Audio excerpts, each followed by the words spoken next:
हाय दोस्तों, मैं हरिओम आंजना यूट्यूब के इस चैनल पर आप सभी का स्वागत करता हूं। आज हम औसत के अंतर्गत ही पार्ट 10वां लेकर आए हैं आपके सामने। हम देखेंगे औसत के अंतर्गत क्या क्या कॉन्सेप्ट हमने देख लिए थे, तो किस तरीके से औसत बढ़ता है तो हम क्या करते हैं, औसत घटता है तो हम क्या करते हैं, वो चीज़ें हमने प्रश्न के माध्यम से भी समझी थी। साथ ही साथ पहले और दूसरे पार्ट में हमने इसके बेसिक कॉन्सेप्ट को देखा था। तो यदि आपने इसके पहले के वीडियोस नहीं देखे हैं तो पहले वो कॉन्सेप्ट क्लियर कर ले। साथ ही साथ ये प्रश्न भी आप देख सकते हैं, इसके माध्यम से भी समझ सकते हैं, लेकिन वहाँ पर मैंने इसके बेसिक कॉन्सेप्ट को समझाया था। फिलहाल और ज़्यादा को बात ना करते हुए हम प्रश्न के माध्यम से समझेंगे कि किस प्रकार से किस प्रश्न को हल करना है। तो आइए हम देखते हैं।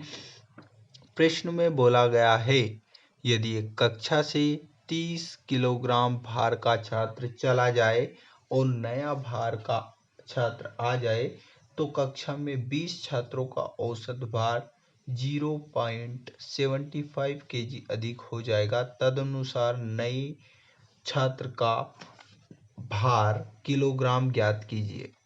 यदि 30 किलोग्राम का कोई छात्र जाता है और 30 किलोग्राम का ही छात्र वापस आता है तो औसत में कोई प्रभाव नहीं पड़ता, परंतु यदि 30 का जाता और 30 का ही आता तो कोई प्रभाव नहीं पड़ता। परंतु प्रश्न में बोला गया है कि 20 छात्रों का औसत भार 0.75 बढ़ जाता है, यानी कि 20 छात्रों का औसत 0.75 बढ़ता है। ये हटाएंगे तो नीचे लगेगा 100। ये हुआ 4 पंज 20, 5 तिया 15, यानी कि 15 बढ़ गया। किस पे? 30 पे 15 बढ़ गया तो 45, जो कि हमारा सही आंसर रहेगा। फिलहाल हम इस प्रश्न की नजाकत को देखते हुए आगे बढ़ेंगे और अगले प्रश्न की ओर देखेंगे किस तरीके से इस प्रश्न को हल किया गया है। बोला गया 8 प्रौढ़ तथा कुछ नाबालिगों के परिवारों में प्रति व्यक्ति प्रति मास चावल की औसत खपत 10.8 किलोग्राम है, जबकि प्रौढ़ों के लिए प्रति व्यक्ति औसत खपत 15 किलोग्राम और नाबालिगों के लिए प्रति व्यक्ति खपत 6 किलोग्राम है। परिवार में नाबालिगों की संख्या ज्ञात कीजिए। प्रौढ़ और नाबालिग, क्या बोला गया? प्रौढ़ों के लिए 15 किलोग्राम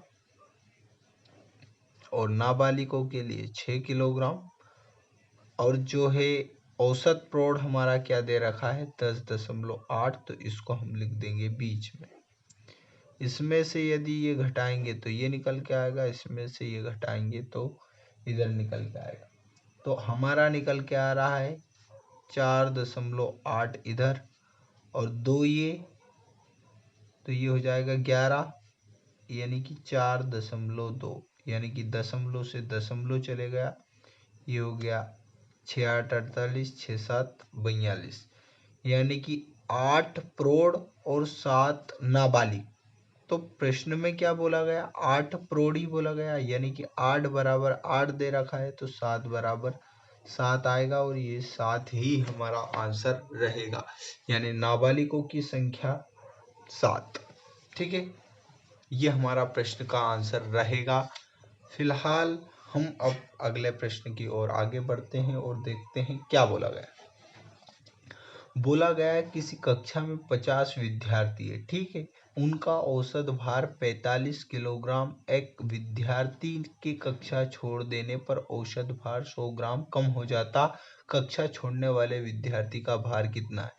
यदि कक्षा छोड़ने वाले विद्यार्थी का भी भार 45 ही रहता तो हमारे औसत पर कोई प्रभाव नहीं पड़ता, परंतु एक व्यक्ति कम हो जाता है, एक व्यक्ति कम हो जाता है व्यक्ति जाता है तो माइनस लगाते हैं, व्यक्ति आता है तो प्लस लगाते हैं। तो व्यक्ति ने क्लास छोड़ दी, अब कितने में से क्लास छोड़ दी? 20 में से 1 चले गया बटे 1, ये तो लिखते हैं। और कोष्टक में हम क्या लिखते हैं? क्या लिखते हैं? अंतर, यानी कि 100 ग्राम कम हो गया तो 100 ग्राम। ग्राम को हम किलोग्राम में कन्वर्ट करेंगे तो 1000, और कम हो रहा है इसलिए माइनस, यदि अधिक हो रहा होता तो प्लस में लिखा जाता। ठीक है, जब हम इसको काटेंगे तो ये 0 लगेगी।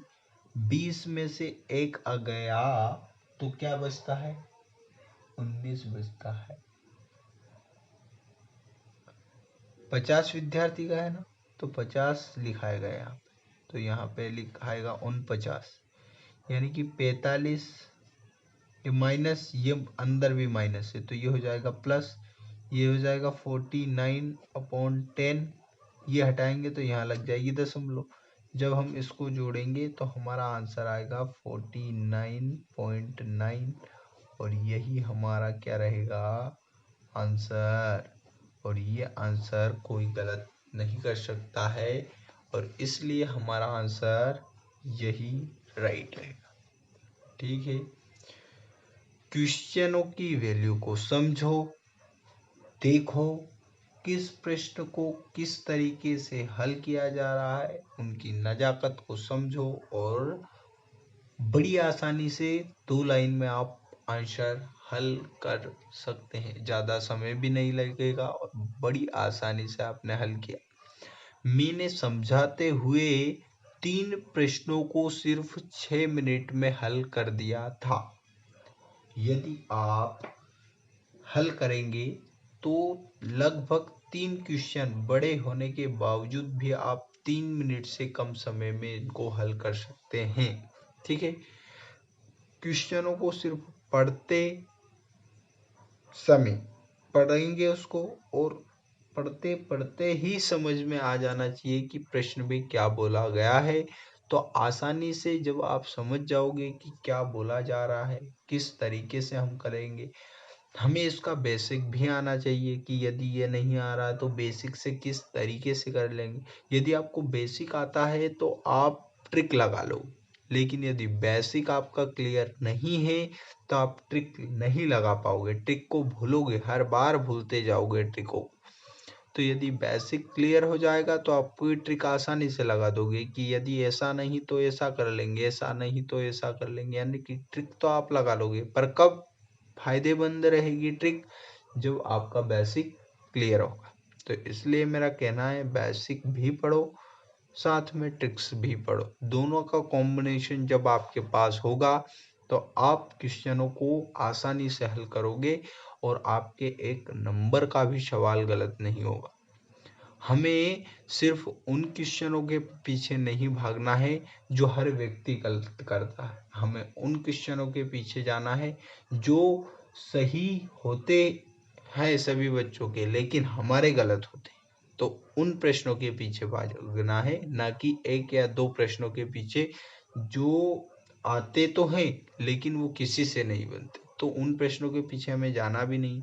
हमारा मेन मोटिव वही रहेगा कि हम उन प्रश्नों को ज़्यादा से ज़्यादा हल करें सबसे पहले, जो हमारा बेसिक भी क्लियर नहीं। यदि हमारा बेसिक क्लियर हो जाएगा तो फिर हम देन उन क्वेश्चनों के भी पीछे भागेंगे जो क्वेश्चन में अन्य लोगों से नहीं बनते। फिलहाल तो हम इस पे भी नज़र रखेंगे। ठीक है, धीरे धीरे मैं हर क्वेश्चन के टाइप करवाता जा रहा हूँ, और आप देखेंगे कि लगभग हर टाइप हमारा हो गया है। और हम जैसे भी टाइप मेरे को दिखेंगे कि आपका यहाँ टाइप नहीं हुआ है तो मैं बताता जाऊँगा। ठीक है, तो आज के सेशन के साथ में हम इस प्रश्न के साथ में समाप्त करते हैं।